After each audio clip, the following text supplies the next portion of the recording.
In this edition of reShape 333, I want to give to you part 3 of 3 parts. If you missed part 1 and part 2, the links are in the description below. It might be wise to watch those first. But in these 3 videos, I'm giving to you what I think are 3 possible options for your congregation, especially if your church is smaller, and particularly if your church is struggling and maybe shrinking. I just need 333 seconds to give you option number 3. Let's get at it. In part 1 and part 2, I suggested that dramatic changes have happened in the church landscape and that those changes now are continuing at an accelerated pace. That increasingly many churches are shrinking and oftentimes smaller churches are in fact closing. But I also said that I have a deep sense of hope for the future. It will require without a doubt that we choose the pain of significant change. And it will require a posture of deep kingdom desperation. But for those that are willing to do that, I'm pretty sure there's hope. The first option I called Refocus Mission. Refocus Mission is really about a strategy to help you replant your congregation. Option number 2 I called the Reimagined Model.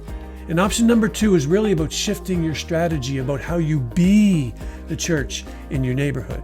I challenge you to consider an experiment where maybe you look at a dinner church, or perhaps you look at a cafe church or some other creative option. And I provided you some resources both for option 1 and option 2. Option number 3, I call the Reinvented Merger option. And let me be very, very, very honest. Most churches will not choose this option. I know that. This option requires the deepest posture of humility, and it requires the greatest level of kingdom desperation. It's honestly rare to find, and it is, however, so refreshing when you do see it.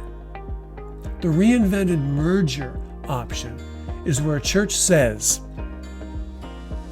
we believe the timing is right. In fact, we believe the time is right now. We believe that our location is still strategic. We believe that God still has a love for our neighbors, and we believe that God has a heart for our community, but we simply know that we do not have the ability now to do what needs to be done ourselves. And we do not have the necessary leadership to make it happen. So in an act of kingdom humility, a church reaches out and begins a conversation with another church, a larger church, a healthy and growing church, and you initiate a conversation about what a type of partnership or merger might potentially look like. Now, let me be clear. It simply begins with a conversation. There's no commitment past a conversation as a first step. You're just going to see how the conversation goes. Thousands of churches across North America are having these conversations. And listen, church mergers can take on a variety of shapes. Everything from a more consultative partnership on the one hand to all the way on the other hand, selling the whole farm, becoming a site of another church, and everything in the middle. It simply begins with a conversation between 2 churches, or a conversation between 2 pastors, or a conversation between 2 groups of leaders.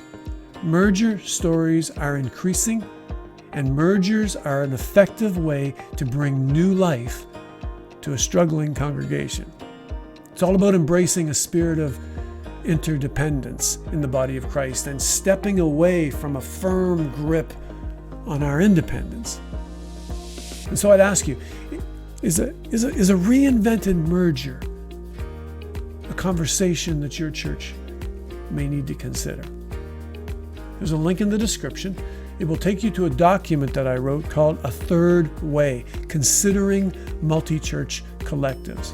The document is worth reading, I think, and it might begin a conversation that in fact results in a very exciting new way forward for your church. If I can help you, you know where to find me. I'd love to have a conversation. Don't click pause. A few questions are coming up for conversation on your screen.